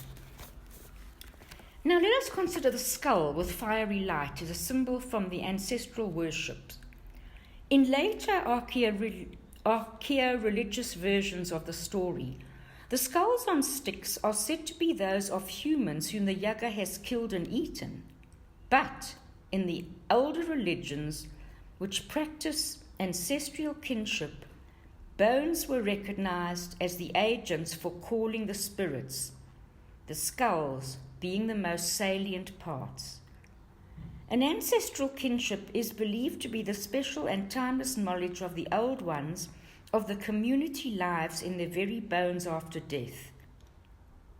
The skull is thought to be the dome which houses a powerful remnant of the departed soul, one which, if asked, can call the entire spirit of the dead person back for a time in order to be consulted. It's easy to imagine that the soul self lives right in the bony cathedral of the forehead, with the eyes as the windows, mouth as doors, and ears as the wind. So when the Yaga gives Vasalisa a lighted skull, she isn't given an old woman icon, an ancestral Noah, to carry with her for life. She is initiating her into a matrilineal legacy of knowing, one in which the caves and canyons of the psyche remain whole and thriving. So off goes Vasalisa into the dark forest with her skull on a stick. She wandered about to get to the Yaga. Now she returns home, more sure, more certain, hips aimed straight ahead. This is the ascent from the initiation of deep intuition. Intuition has been set into Vasalisa like a center jewel in a crown. When a woman has come from far, she has managed to leave the protection of her own inner too good mother. Learn to expect the deal with adversity in the outer world in a powerful rather than complicit manner. She has become aware of her own shadowy and inhibitory stepmother and stepsisters and the destruction they mean to do to her. She has negotiated through the dark, listening to her inner voice, and has been able to stand the face of the hag, which is a side of her own nature, but also the powerful wild woman nature. Thus, she's enabled to understand awesome and conscious power, her own and that of others. No more, but I'm afraid of him, her, it. She has served the high goddess of the psyche, fed the relationship, purified the persona, kept clear thinking. She has gotten to know the wild feminine force and its habits. She has learned to differentiate, to separate thought from feelings. She has learned to recognize the great wild power in her own psyche. She has learned about life, death, life, and women's gifts about it all. With this newly acquired Yaga skill, she need not lack in confidence or potency anymore, having been given the legacy of the mother's intuition from the human side of her nature and a wild knowing from la ke sabe side of the psyche. She is well enabled. She goes forward in life, feet placed surely, one after the other, womanly. She has colosseed all her power and sees the world now and her life through this new light. Let us see what happens when a woman behaves thusly. The 9th task, recasting the shadow. Vasalisa journeys towards home with the fiery skull on the stick. She almost throws it away, but the skull reassures her. Once back home, the skull watches the stepsisters and stepmother and burns them to ashes. Vasalisa lives well and for a long time afterward. These are the psychic tasks of the time, using one's acute vision, fiery eyes, to recognize and react to the negative shadow of one's own psyche and or negative aspects of persons and events in the outer world. Recasting the negative shadow in one's own psyche with hag fire, the wicked step-family which formerly tortured Vasalina, is turned to cinders. Vasalina has the fiery skull on a stick held before her as she walks through the forest, and her doll indicates the way back. Go this way now, this way. Vasalisa, who used to be a blueberry-eyed sweet muffin, is now a woman, walking with her power before her. A fiery light emanates from the eyes, ears, nose, and mouth of the skull. It is the representation of all the psychic processes which have to do with the discrimination. It is related to ancestry kinship and therefore to remembering. If the Yaga had given Vasalina a knee bone on a stick, that would require a different symbolic rendering. If she would have given her a wrist bone, a neck bone, or any other bone other than perhaps the female pelvis, it would not mean the same thing. So the skull is another representation of intuition. It does not hurt the Yaga or Vasalisa. It has a discrimination of its own. Vasalisa now carries the blaze of knowing she has those fierce senses. She can hear, see, smell, and taste them out. And she has herself, she has the doll, she has Yaga sensibilities, now she has the fiery skull as well. Momentarily, Vasalisa becomes afraid of the power she carries, and she thinks to throw the fiery skull away. With this formidable power at her behest, it is no wonder that her ego thinks perhaps it would be a better, easier, safer to discard this burning light, for it is so much, and through it Vasalisa has become so much. But a supernatural voice from the skull instructs her to stay calm and to proceed, and this she is able to do. Each woman who retrieves her intuition and Yaga-like powers reaches a point where she is tempted to throw them away, for what is the use of seeing and knowing all these things? The skull light is not forgiving. In its light, the old are elderly, the beautiful lush, the silly foolish, the drunk are drunken, the unfaithful are infidels. Things which are incredible are noted as miracles. Skull light sees what it sees. It is an eternal light and right out in front, shining ahead of a woman, like a presence which goes a little bit before her and reopens back to her when it has found a head. It has perpetual reconnaissances. Yet, when one sees and senses thusly, then one has to work to do something about what one sees. To possess good intuition, goodly power, causes work. It causes work firstly in the watching and comprehending of negative forces and imbalances, both inward and outward. Secondly, it causes striving in the gathering up of will in order to do something about what one sees, be it for good or balance, or to allow something to die. It is true, I will not lie to you. It's easier to throw away the light and to go to sleep. It's true, it's hard to hold the skull light out before us sometimes, for with it we clearly see all sides of ourselves and others, both the disfigured and the divine, and all conditions in between. Yet, with this light, the miracles of deep beauty in the world and in humans come to consciousness. With this penetrating light, one can see past the bad action and the good heart. One can aspire the sweet spirit crushed beneath hatred. One can understand much instead of being perplexed only. The light differentiates layers of personality, intention, and motives in others. It can determine consciousness and unconsciousness in others. It is the wand of knowing. It's the mirror in which all things are sensed. It is the deep, wild nature.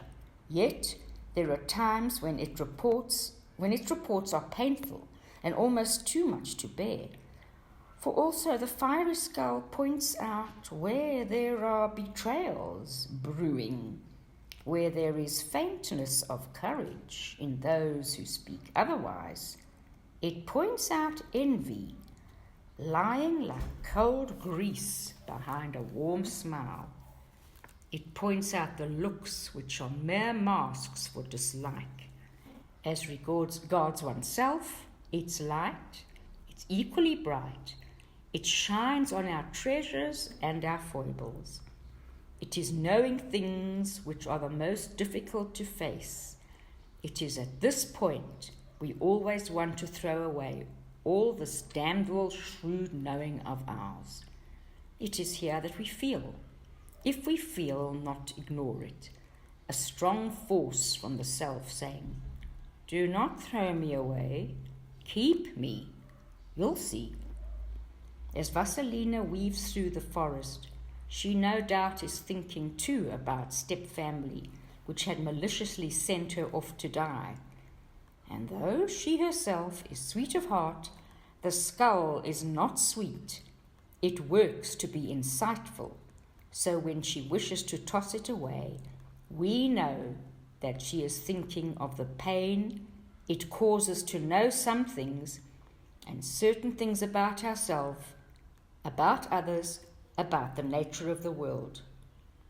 She arrives home, and the stepmother and stepsisters tell her they had no fire, no energy while she was away, that no matter what they did, they could not make light. And this is the exact truth in any woman's psyche when she is in her wildest power. During that time, the things which have oppressed her have no libido. It is all taken up in the good journey. Without libido, the nastier aspects of the psyche, those which exploit the creative life of a woman or encourage her to while away her life in mentuita, these become like gloves with no hands in them. The fiery skull begins to peer at the stepsisters and stepmother, watches and watches them intently. Can a negative aspect of the psyche be reduced to cinder by being watched and watched? Yes, indeed it can. Holding it in consistent consciousness can cause the thing to dehydrate. In one version of the tale, the errant family members are burnt to a crisp. In another version, to 3 small black cinders. The 3 small black cinders hold a very old and interesting idea. The little black dit, or dot, is often thought of as the beginning of life. In the Old Testament, when that God made first man and first woman, he fashioned them from earth, dirt, mud, depending on which translation one reads. Just how much earth, no one says. But among the other creation stories, the beginning of the world and of its inhabitants is often made from the dit, from one grain, one single tiny dark dot of something. In this manner, the 3 small cinders are in a province of the life, death, life mother. They are reduced down almost to nothing in the psyche. They are deprived of libido. Now something new can occur. In most cases, when we consciously deprive a psychic thing of juice, it shrivels and its energy is released or reconfigured. There is another side to this draining of the destructive step family. One cannot keep the consciousness one has earned by meeting the hag goddess and carrying the fiery light and so forth if one lives with cruel people outwardly or inwardly. If you are surrounded by people who cross their eyes and look with disgust up at the ceiling when you are in the room, when you speak, when you act and react, then you are with the people who douse passions, yours and probably their own as well. These are not the people who care about you, your work, your life. A woman must choose her friends and lovers wisely, for both can become like a bad stepmother and rotten stepsisters. In this case of our lovers, we often invest them with the power of a great mage, a great magician. This is easy to do, for if we become truly intimate, it's like unlocking a lead crystal atelier, a magic one, or so it feels to us.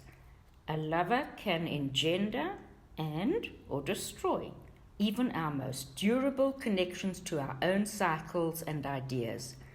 This destructive lover must be avoided.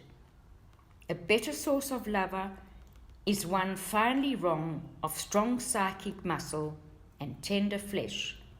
For a wild woman, it also helps if the lover is just a little bit psychic too.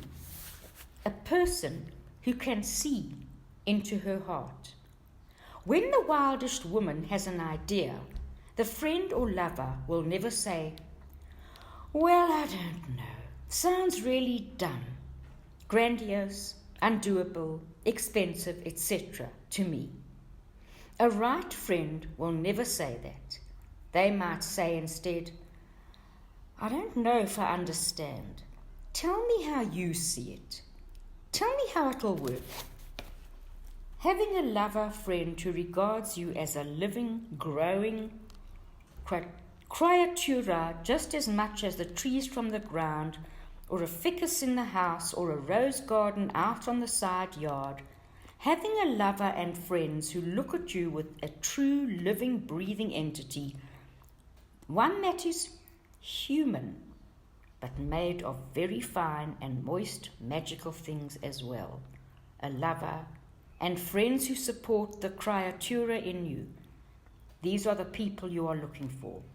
They will be the friends of your soul for life. Mindful choosing of friends and lovers, not to mention teachers, is critical to remaining conscious, remaining intuitive, remaining in charge of the fiery light that sees and knows. The way to maintain one's connection to the wild is to ask yourself what it is that you want. This is the sorting of the seed from the dirt. One of the most important discriminations we can make in this matter is the difference between things that beckon to us and things that call from our souls. This is how it works. Imagine a smorgasbord laid out with whipped cream and salmon and bagels and roast beef and fruit salad and green enchiladas and rice and curry and yogurt and many, many things for table after table after table. Imagine that you survey it all and that you see certain things that appeal to you. You remark to yourself, "Oh, I would really like to have this one and those and one of that and some of this and other things." Some women and men make it all their life decisions in this way. There is around and about us a constant beckoning world which one insinuates himself into our lives, arousing and creating appetite where there was little or none before. In this sort of choice, we choose a thing because it just happened to be beneath our nose, really, and at that moment. It is not necessarily what we want, but it is interesting, and the longer we gaze at it, the more compelling it becomes. When we are connected to the instructional self, to the soul of the feminine, which is natural and wild, then instead of looking over whatever happens to be on display, we say to ourselves, what am I hungry for? Without looking at anything outwardly, we venture inward and ask, what do I long for? What do I wish for now? Alternate phrases are, what do I crave? What do I desire? For what do I yearn? And the answer usually arrives rapidly. Oh, I think I want, what would really be good in this what would be really good in this is some this or that. Oh, yes, that's what I really want. Is that on the smorgasbord? Maybe yes, maybe no. In most cases, probably not. We will have to quest for it a little bit sometimes for a considerable time. But in the end, we shall find it and be glad we took soundings about our deepest longings. This discrimination which Vasalisa learns as she separates poppy seeds from dirt and mildew corn from fresh corn is one of the most difficult things to learn, for it takes spirit, will, and soulfulness, and it often means holding out for what we want. Nowhere can this be seen more clearly than in the choice of mates and lovers.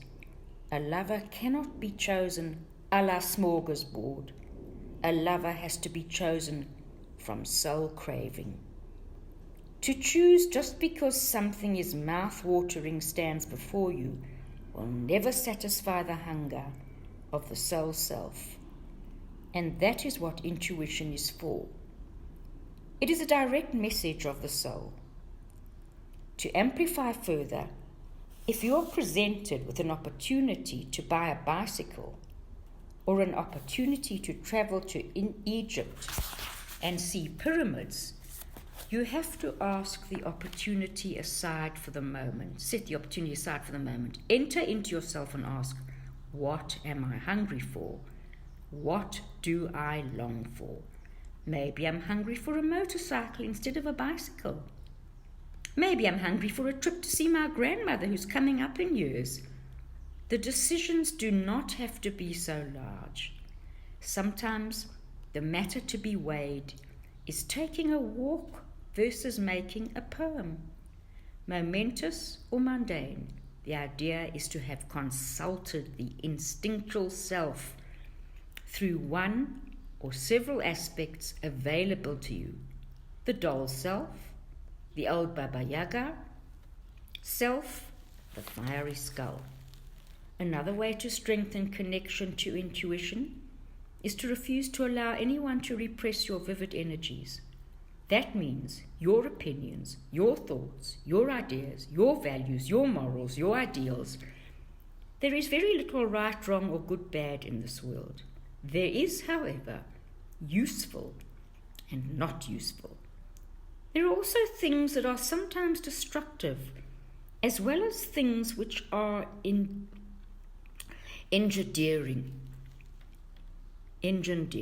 But as you well know, a garden has to be turned in the fall in order to prepare it for the spring. It cannot bloom all the time, but let your own innate cycles dictate the upsurges of the down spirals of your life, not another person outside yourself. There are certain constant entropies and creatings which are a part of our inner cycles. It is our task to synchronize with them. I like the chambers of a heart which fill and empty and fill again.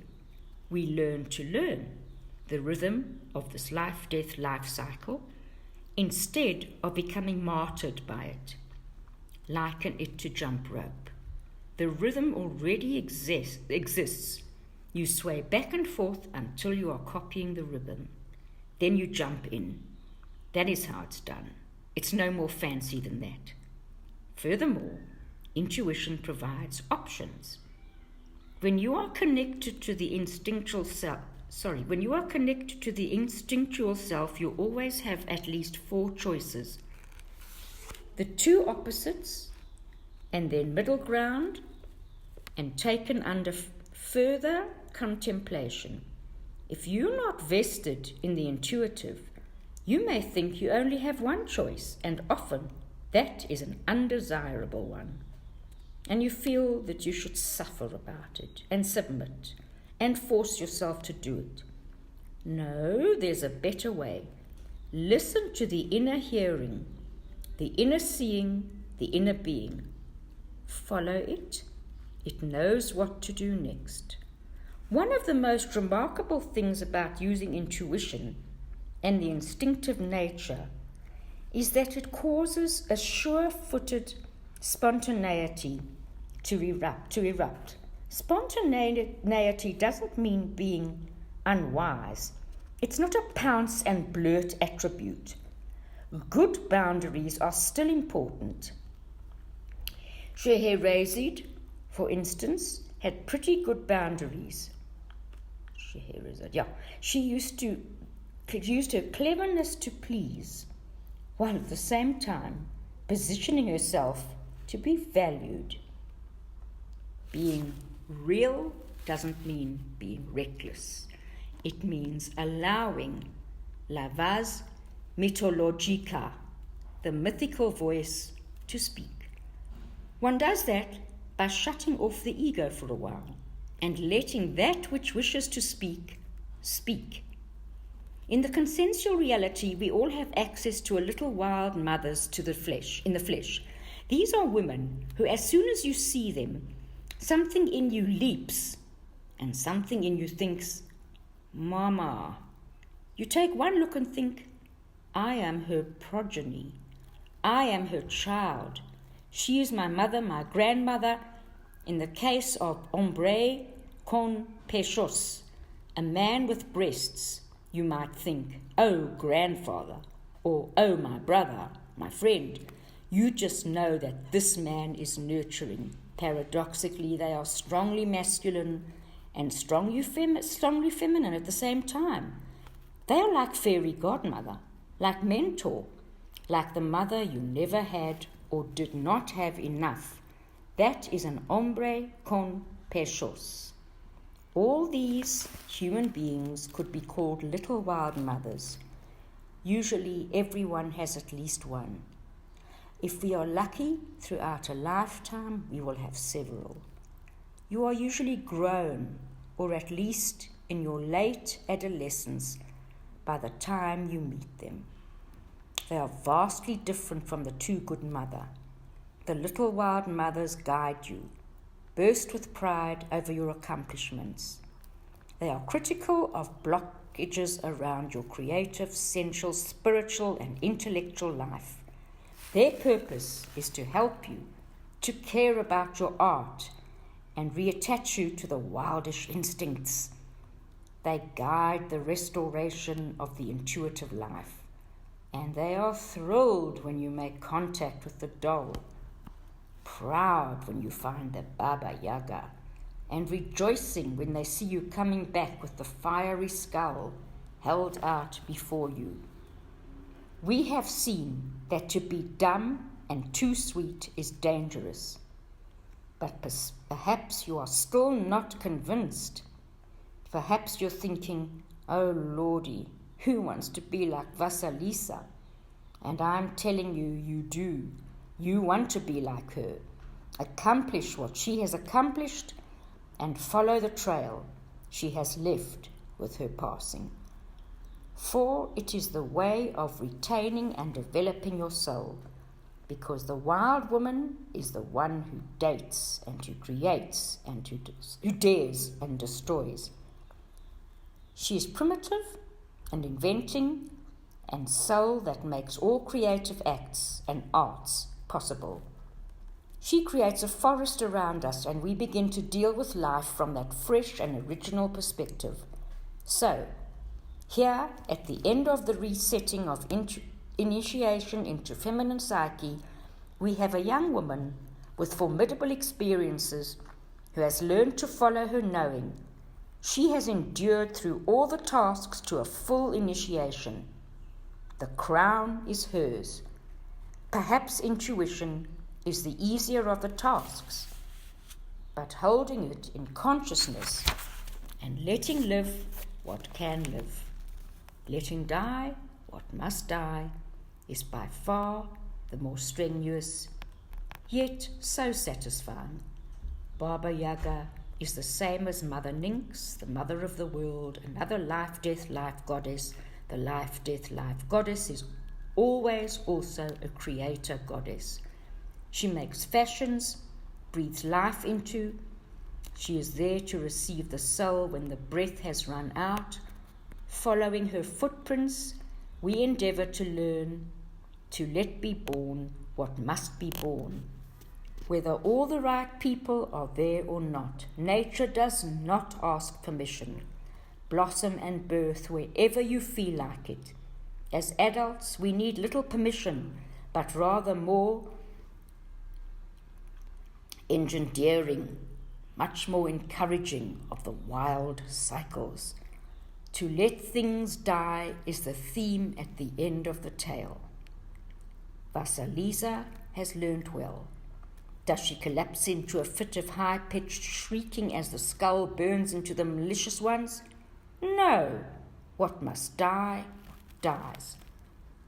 How does one make such a decision? One knows. La Sabe knows. Ask within for her advice. She is the mother of the ages. Nothing surprises her. She has seen it all. For most women, to let die is not against their natures. It is only against their training. This can be reversed. We all know in Los Ovarios, when it is time for life, when it is time for death. We might try to fool ourselves for various reasons, but we know, by the light of the fiery skull, we know.